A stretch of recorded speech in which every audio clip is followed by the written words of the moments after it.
Hello, everybody. Welcome to Mall Talkers. I'm Michael Paskett, aka The Mall Guy, and this is the show where retail and mall pros come to talk some shop. In 30 minutes or less, I'm bringing you conversations from the strategists, the operators, and innovators driving the evolution of malls today. You'll leave with tactics, stories, and trends shaping what malls were, where malls have been, and what they're becoming. So pull up a chair, grab a coffee, and let's talk some malls. Today, my very special guest and now good friend, Lindsay Douglas, is the VP of Marketing at North America Development. We're talking about how NADG scales shopping center marketing across 100 plus shopping centers. Lindsay, how are you going? Hi. Good. How are you? I'm good. Welcome. I'm excited to talk. I'm excited. This is a long time coming.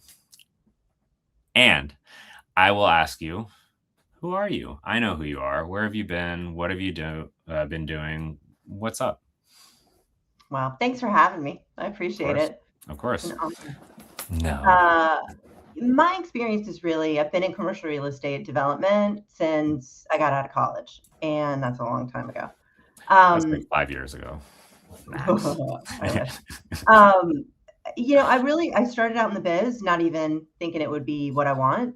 But I've always worked for private real estate developers, so owners, and I've done pretty much everything from, I did a lot of retail leasing, and it's always been in retail, but I've done everything from, construction and leasing, and I've landed in marketing. That's really where my passion is, and have had some really great opportunities to, sort of learn and have a lot of autonomy and freedom to build and, get in and be innovative and nimble. So I've been with North America Development for a little over 6 years. And I run all the marketing for all the commercial shopping centers throughout US and Canada. Very cool. And so you obviously work with many shopping centers in North America. Where do you even start when you're thinking or building a marketing program that's scalable across the sheer number and size of properties you have without losing like this local relevance or this local twang? It's interesting you ask. That's one of my favorite parts when I get to start, either from a property that already had some marketing, maybe it's got a little history, and I get to come in and I call myself the air traffic controller. Because every property when you start, you really have to scrape it down to almost a foundation. I always look at it as an example of building a house where you got to look at, where's the real estate? Where is this? What's the culture? What's the community? Who are the shoppers? And everything needs to be, regardless of whether there's universal rules that you can use, it really needs to be tailored to the community. I mean, one of the things that I'm so fortunate to get to do is partner in the communities and do tie-ins with local nonprofits, local charity groups. It's Cool. the favorite part of my job. Don't tell anyone. But every shopping center, I will build a relationship with a nonprofit in a way that they're collaborative on site at events. We do promotions for them. We might do a campaign with, if it's honoring teachers, Irish 31 has had an incredible program they've been doing for a while in different counties. And they honor teachers and they give a gift certificate, a big check, at the end. And, we do the same. And, these are one of the topics that you might need to like reel me in. But that alone, it gets us very enmeshed. So we know the community, sports teams, schools. But I look at basically, where is it? Who is it? What is the tenant mix? Because my job ultimately is I work for them, right? Like it's my job to promote them and bring the community in. So with the primary goal of, it's really brand visibility, drive traffic, more stores and restaurants and entertainment more often, and spend at more locations. So there's a lot of repetition that goes into whatever tools I'm able to use. So every property, I have to then kind of the next step is what's available to me, right? Do I need to set up a new website, social? What have we done? Our Google My Business? Have we done Yep. the uh, have we accessed all the different ways and means that we can promote?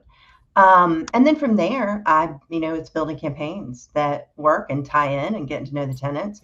I really feel for me, it's so much more of a personal approach. Yep. Because if you're flying over a shopping center and marketing without their connection, then you're too juxtaposed. You're just flying parallel. But when you partner instantaneously, when you're co-promoting, you get all of our contacts and eyes, you get all of their contacts and eyes.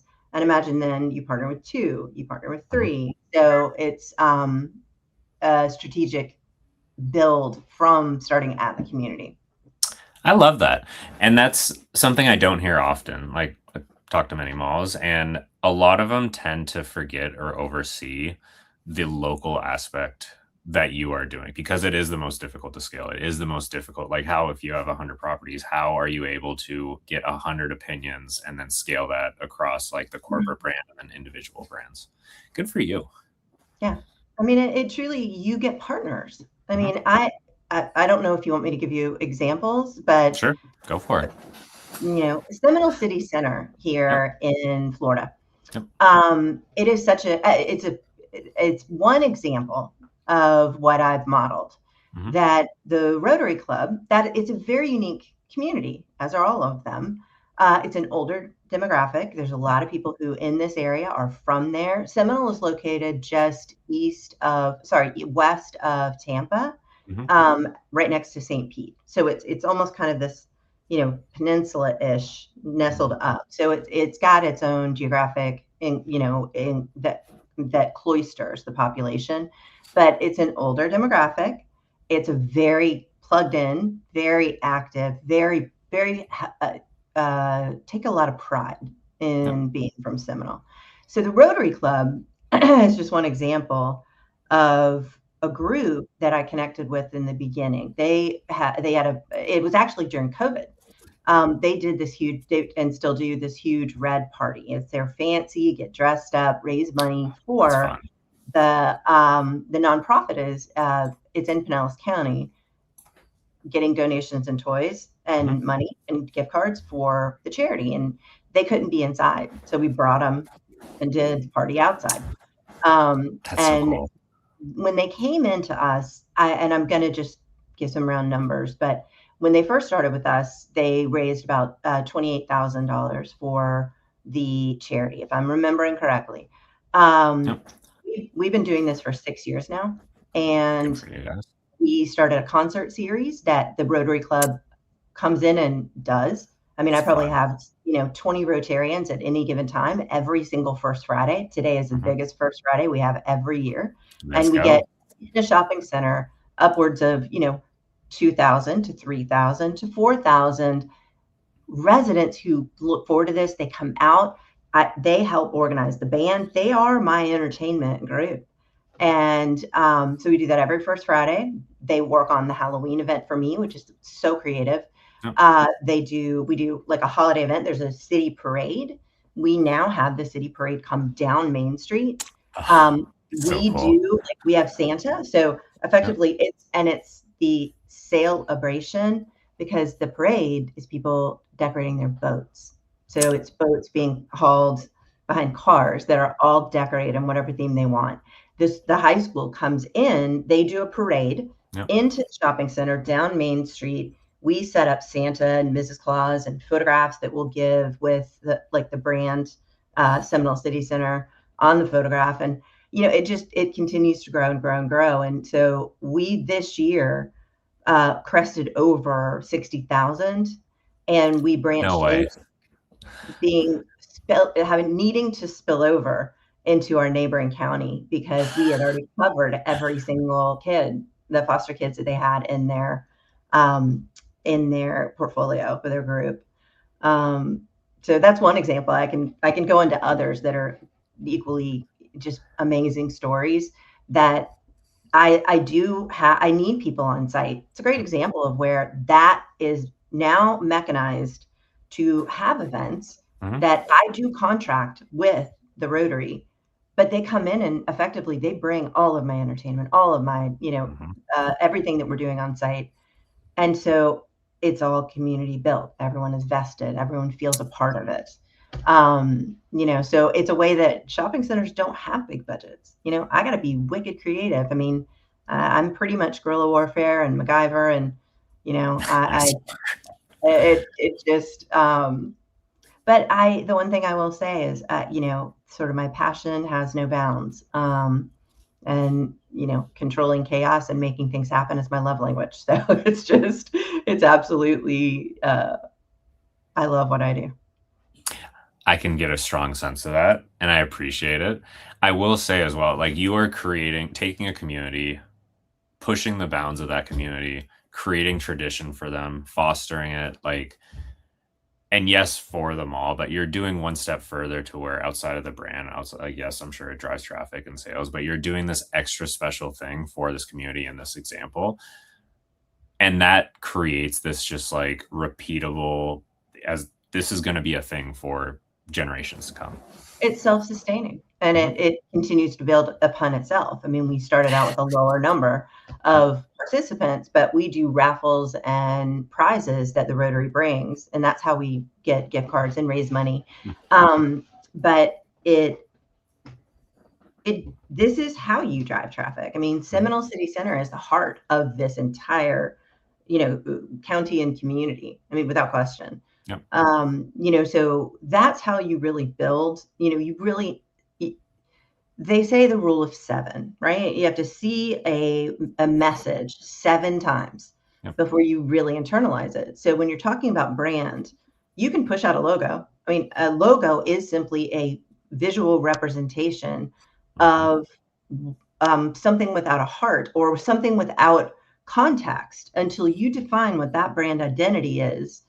And then you send it out and get people to see it, and then get people to go into patterns. We're all creatures of habit. And, you start shopping in this area and you continue shopping in this area. And, there's going to be, Halloween, we're going to have 4,000 people come to do this haunted graveyard that we do. And, cool. And then the city, bringing the parade in, it to me, it's the valuable time of investing that brand being defined by that community and turning it around and having them come in and love it. It's not every shopping center, though. I mean, I've got every shopping center has its own examples of this. The larger the center, the bigger the budget, the more tools I have at my avail, and the capability to determine what the proportion of dollars go into all of the different platforms that I have. And, it's changing. A lot of it has been, we used to foundationally look at websites as your absolute apex. And today, with all of the digital changes, there's almost a new web of connectivity to beacon people. You have to create that beacon online.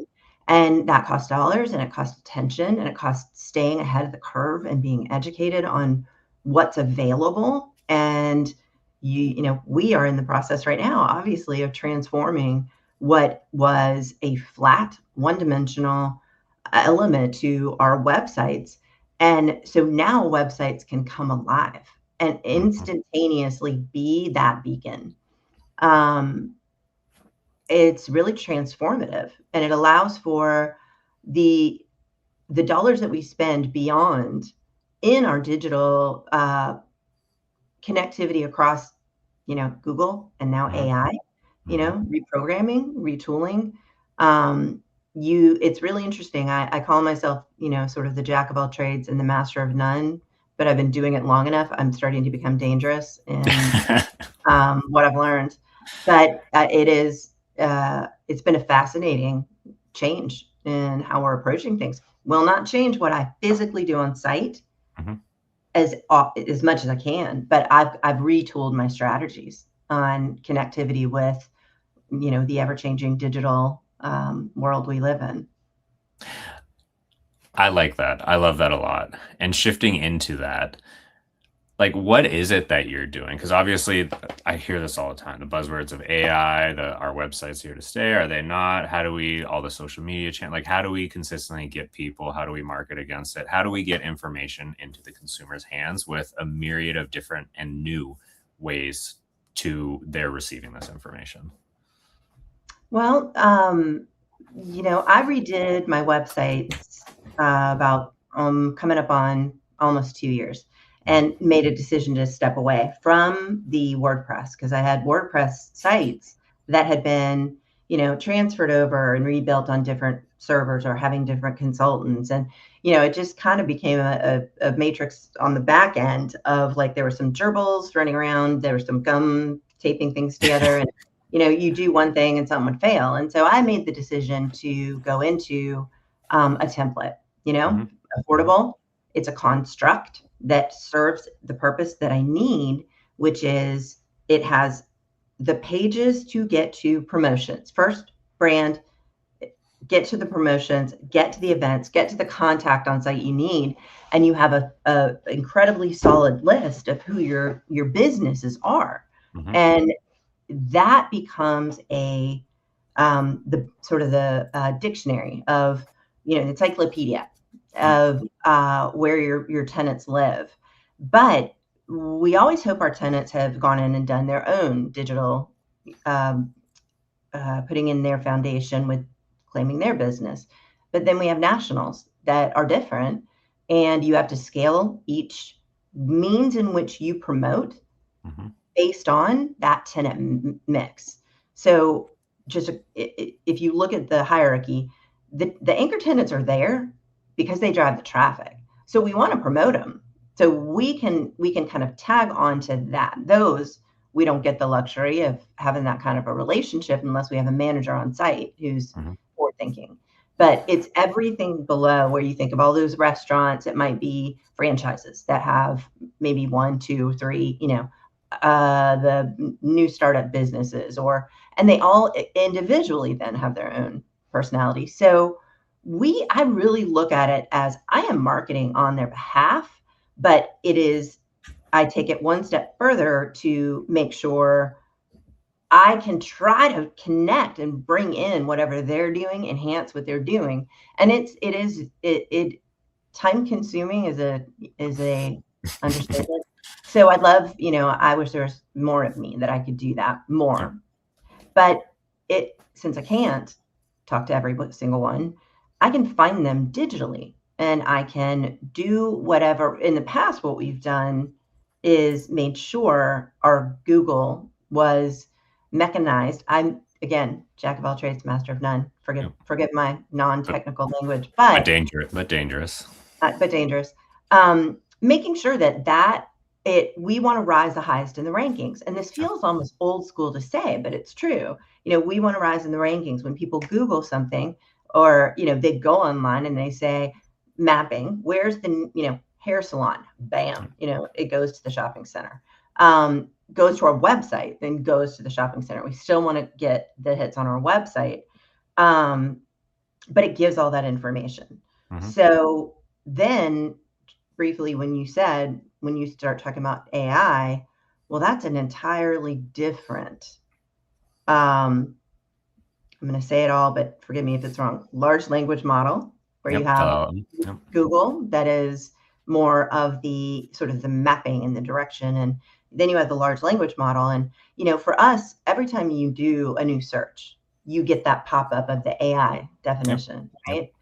There's industries that have had massive, massive impact from that. All of us have had changes in our website traffic.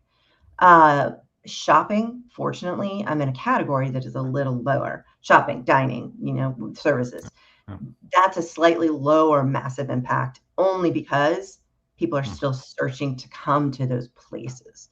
So it's not like someone who's going in and doing their own, financial model now, and they're not looking at finance. They're not looking at legal. Those are really getting hit. But I'm fortunate to know a lot of really smart people like you that it's true. It's no joke. I mean, it really is about collaboration and sharing information about what's happening today. And it's across, I sit on I literally stand on the shoulders of giants because I have all these different consultants that work in certain capacities across these shopping centers. And then being able to connect with folks who are at the forefront and the know, like you, honestly, I'm not doing it for the benefit of the podcast. It's true. I mean, I learned from you, and it helps me make informed decisions where we all know things are going to change. But I'm the way I look at our world in the digital, stratosphere. It's kind of like the ocean. You're standing where the waves come in. And if you have a boat and you're just sort of floating around waiting for the right wave and you're waiting for the right thing to plug into, you're just going to get tousled. You're going to get tousled. You're going to get toppled. You're going to get, swamped, and you won't have success because you've got to put a strong pillar in the ground and make decisions. And then you start to add another pillar and, oh, excellent. This is changing. You add another pillar and you start building a solid foundation of a dock, but you've got to make choices that will change, and they'll change. We all know they're going to change faster than we can possibly keep up with. So being nimble, recognizing you have to make decisions to use technology that is at the top of its game in this digital moment with the potential to continue to grow and continue to get better. But it's a long-term partnership. I rarely make relationships with anybody in any of my consulting unless we have the same vision of let's get into this thing, let's figure it out. Go hard, go fast. It's true. It's true. And you got to be firm with the vision, but flexible with the details. Things are changing too fast. I appreciate the kind words as well. My whole thing is I never want to be the smartest person in the room because I want to absorb. I want to, and I'm sure everyone else is the same, but like always be learning, always find something out from industry experts like yourself. That's the purpose of this podcast. I will, and within the same vein, a topic that comes up more and more frequently for me throughout my conversations, Gen Z. They are also throwing a lot of individuals for a loop just because how they do things in general, and this is vastly overgeneralizing, but they do things differently. How are you reaching them? Like, is it different? What's been working? What hasn't been working? Well, we've really had to reframe, and it's another thing I'm very hyper-focused on right now, is everyone has to, so let's talk social media briefly. If we're talking about where we're going to connect with evolving generations that have different interests, and there's some skepticism and there's some a little bit of sort of smug. It's almost it's I'm trying to embody what I would think if I were coming into what at any given point they know more about the digital world because they came into it at birth. And so here we have, as I mentioned, I could go back and tell you 6 years ago, 5 years ago, 10 years ago, what I was doing. And I almost, through the eyes of the Gen Z, I almost feel it's antiquated. And so we have to retool, and it actually makes us better all the time because again, I look at every tool I have. I only have a budget that I have, but it's the old adage, the best, less is more than having more that is not targeted. It's, just kind of trash messaging. So when thinking about the Gen Z and thinking about our social language, we really changed it up. For instance, like InstaPerfect, that has been, absolutely rejected, mocked, and is in nothing that people in the Gen Z want to see. They want to see organic. They want to see, real talk. The performance of posts, or especially on Instagram, that's a solid platform.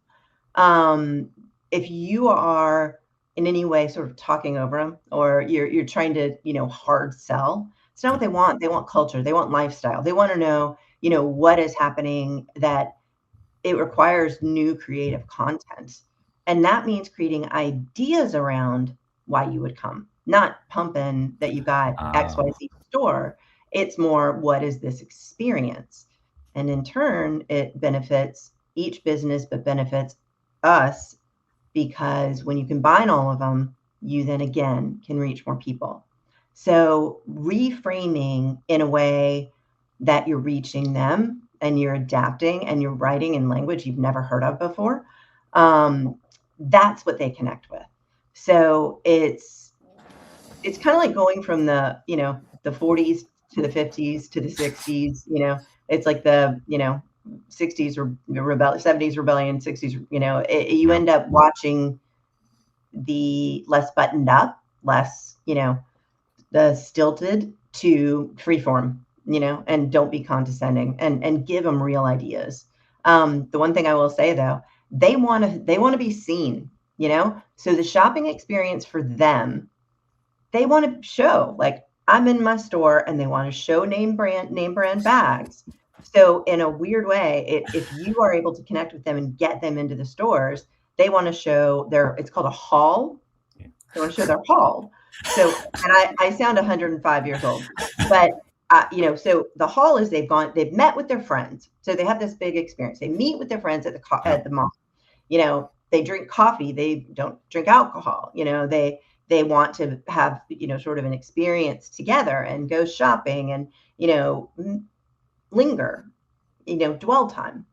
But then they want to post it on their social media. So, again, that's a good example of how, if positioned correctly in reaching that market, how critical it is, because they are, regardless of, income status or age, they will come, so whether it's today or whether it's, through their gaining higher income and more wealth over time, get those customers to be connected. Some main character energy, aura, I think is what they're calling it. Maybe that's probably aging myself. I have no idea. Yeah, that's my Gen Z. My sister would smack me around. Wow. I'm like in that I don't have a gen. Like, I'm sort of in that weird middle. I don't know what we're called, but that's okay. I'm a millennial at this point. But I will say, just being aware of time, I appreciate you taking the time. It's been fantastic. You are super knowledgeable.